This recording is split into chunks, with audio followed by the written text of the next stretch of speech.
10ஆம் வகுப்பு பொதுத் தேர்வு முடிவுகள். இதில் வெற்றி பெற்றிருக்கக்கூடிய மாணாக்கர்களுக்கும் ஆசிரியர் பெருமக்களுக்கும் பெற்றோர்களுக்கும் நெஞ்சம் நிறைந்த வாழ்த்துக்களையும் அன்பையும் நாங்கள் பரிமாறிக்கொள்கிறோம். அதே போல எதிர்பார்த்த மதிப்பெண் கிடைக்கவில்லை என்று சோர்ந்து போகாமல் தன்னம்பிக்கையோடு விடாமுயற்சியோடு மீண்டும் இதில் மாபெரும் வெற்றி அடைய போகிற அந்த மாணாக்கர்களுக்கும் என்னுடைய சிறப்பு வாழ்த்தையும் என்னுடைய அன்பையும் இந்த நேரத்தில் சொல்லிக் கொள்கிறேன்.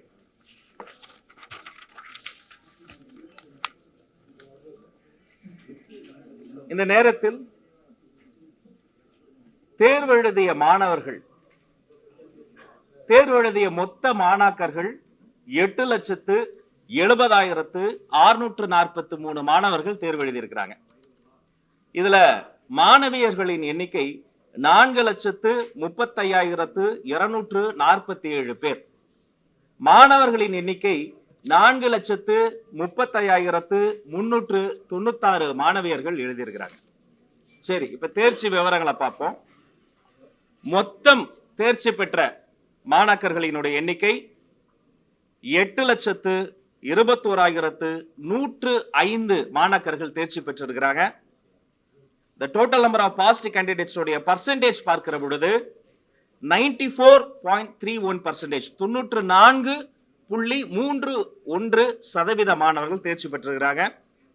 இதுல தேர்ச்சி பெற்ற மாணவர்களினுடைய சதவீதம் பார்க்கிற பொழுது 96.47% மாணவிகள், அதாவது 4,19,891 மாணவியர்கள் தேர்ச்சி பெற்றிருக்கிறாங்க. மாணவர்களை பார்க்கிற பொழுது 92.15% மாணவர்கள், அதாவது 4,01,214 மாணவர்கள் தேர்ச்சி பெற்றிருக்கிறாங்க. அப்ப உங்களுக்கு தெரியாத சட்டம் இல்லை, வழக்கம் போல மாணவர்களை விட மாணவியர்கள் அதிகம் தேர்ச்சி பெற்றுள்ளனர்.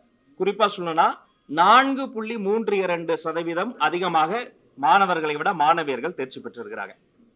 சரி, கடந்த ஆண்டு தேர்ச்சி பெற்ற மாணவர்கள் மாணாக்கர்களினுடைய எண்ணிக்கை இப்பயும் பார்க்கிற பொழுது கடந்த ஆண்டை விட கூடுதலாக இந்த முறை 0.51% மாணவர்கள் மாணாக்கர்கள் தேர்ச்சி பெற்றிருக்கிறாங்க. 0.51% அதிகமாக இந்த முறை நமக்கு ரிசல்ட் கிடைச்சிருக்கு.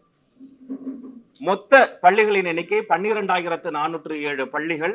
அதுல 100% தேர்ச்சி பெற்ற பள்ளிகள் 5,171 பள்ளிக்கூடங்கள் 100% காமிச்சிருக்கிறாங்க. 100% பாஸ் பர்சன்டேஜ் காமிச்சிருக்கிறாங்க.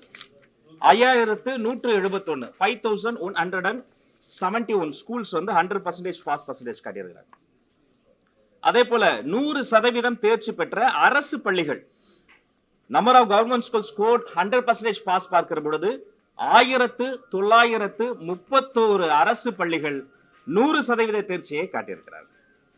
சரி, இப்ப இதுல அரசு பள்ளிகளினுடைய பாஸ் பர்சன்டேஜ் பார்க்கிற பொழுது, தேர்ச்சி சதவீதம் பார்க்கிற பொழுது 91.86 91.86% கவர்மெண்ட் ஸ்கூல்ஸ்ல பாஸ் பர்சன்டேஜ் இருக்கு.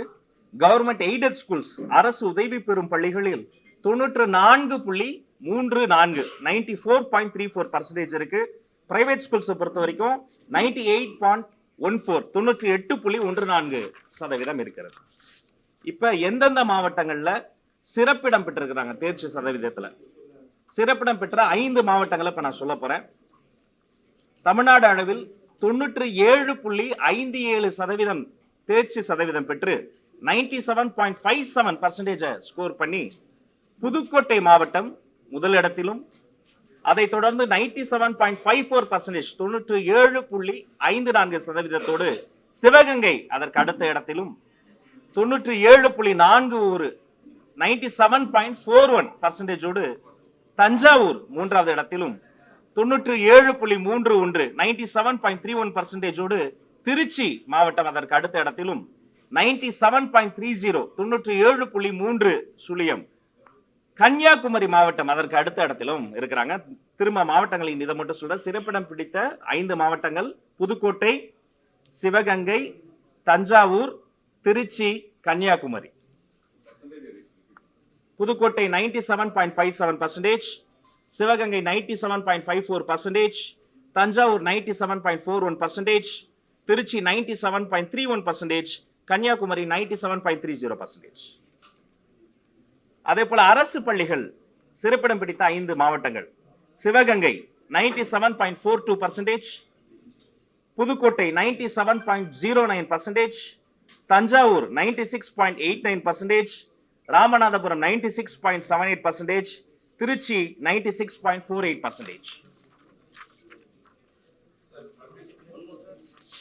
அரசு பள்ளிகள் சிறப்பிடம் பிடித்த 5 மாவட்டங்கள். அரசு பள்ளிகள்ல சிவகங்கை மாவட்டம் 97.42% முதலிடத்திலும், புதுக்கோட்டை 97.09% அடுத்த இடத்திலும், தஞ்சாவூர் 96.89% அதற்கு அடுத்த இடத்திலும், ராமநாதபுரம் 96.78% அதற்கு அடுத்த இடத்திலும், திருச்சி 96.48% அதற்கு அடுத்த இடத்திலும் தேர்ச்சி பெற்றிருக்கிறார்கள்.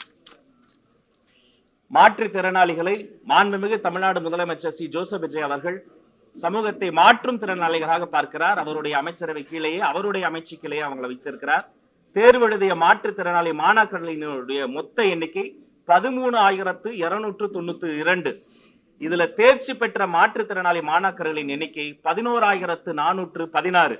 85.89%, 85.89% மாற்றுத்திறனாளி மாணாக்கர்கள் தேர்ச்சி பெற்றிருக்கிறார்கள்.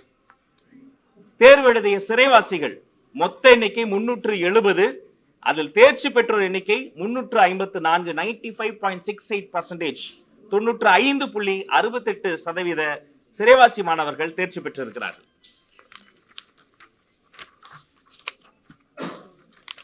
இதில் வெற்றி பெற்றிருக்கிற அந்த மாணாக்கர்களுக்கு, அவர்தம் ஆசிரியர் பெருமக்களுக்கு, பெற்றோர்களுக்கு, பள்ளிக்கூடங்களுக்கு, அவர்களுக்காக அரும்பாடுபட்டு உழைத்த அதிகாரிகளுக்கு, அன்பர்களுக்கு, நண்பர்களுக்கு நல்வாழ்த்துக்களை நாங்கள் சொல்லிக் கொள்கிறோம். இந்த நேரத்தில் கல்வி என்பது தமிழ்நாட்டினுடைய மிக முக்கியமான ஒரு பாதையாக இருக்கிறது. இதில் அடியெடுத்து வைக்கிற, அடுத்த நிலைக்கு செல்ல இருக்கிற அனைத்து நல் உள்ளங்களுக்கும் எங்களுடைய வாழ்த்துக்களையும் வணக்கங்களையும் தெரிவித்துக் கொள்கிறோம். நன்றி.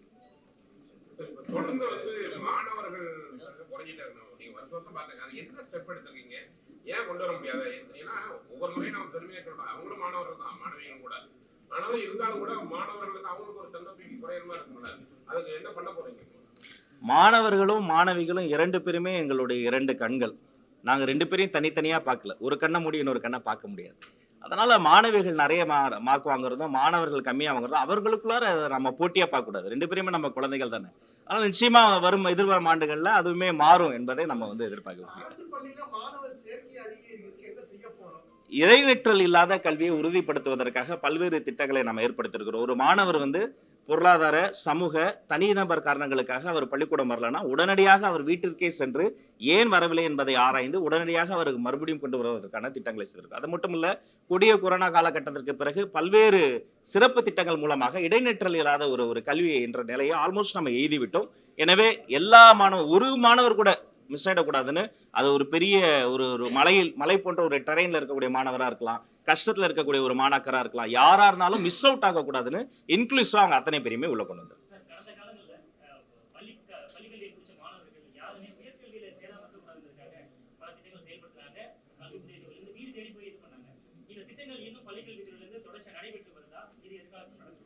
எல்லா திட்டங்களும் கட்டாயமாக தொடரும்.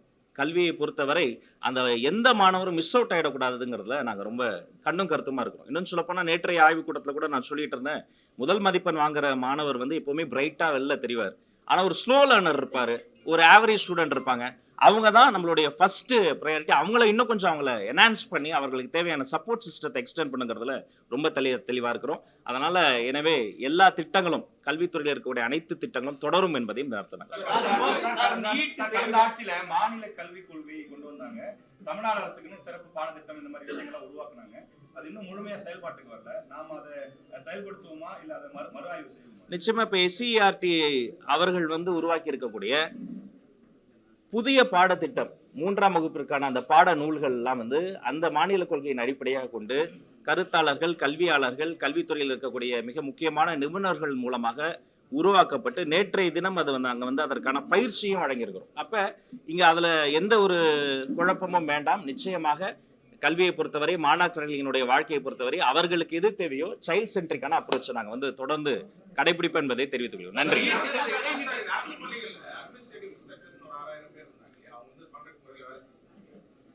வந்து இப்போ எவ்ரி இயர் வந்து மே மாசம் கான்ட்ராக்ட் இருக்கும். ஆனா இப்போ வரைக்கும் அவங்களுக்கு ஆகல. அது இல்லாம ஏப்ரல் மாசம் வந்து அவங்களுக்கு சம்பளம் வரல. இந்த மாதிரி கோரிக்கைகள்லாம் அவங்களுக்கு சொல்லியிருக்காங்க. இது எப்படி பாக்குறீங்க? நிறைய கோரிக்கைகள் அது மாதிரி வந்திருக்கு. இது மாதிரி அக்ரிமெண்ட் பேஸ்டு கான்ட்ராக்டர்ஸ் உடைய கோரிக்கைகள்லாம் நாங்க வந்து சீராய்வு செய்து கொண்டு இருக்கிறோம். அதிகாரிகளோடு கலந்து பேசி அனைவருக்கும் ஒரு நல்ல முடிவை நாங்க சொல்லுவோம்.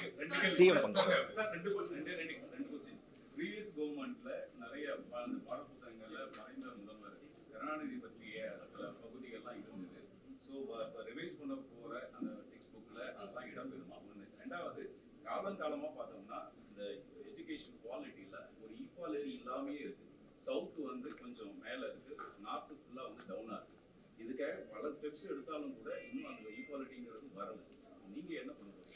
நம்முடைய அரசாங்கம் என்பது வேற்றுமையை வளர்க்கக்கூடிய ஒரு அரசாங்கம் கிடையாது. வன்மத்தையோ பகைமையோ பாராட்டக்கூடிய ஒரு அரசாங்கம் கிடையாது. வேற்றுமைக்கு பதிலாக ஒற்றுமை.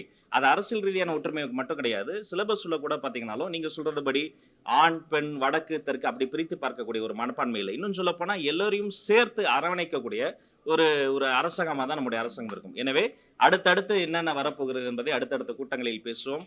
எங்களுடைய கண்மணிகளுக்கு உங்கள் மூலமாக மீண்டும் என்னுடைய நெஞ்சம் நிறைந்த வாழ்த்துக்களை சொல்லிக் கொள்கிறேன். தேங்க்யூ.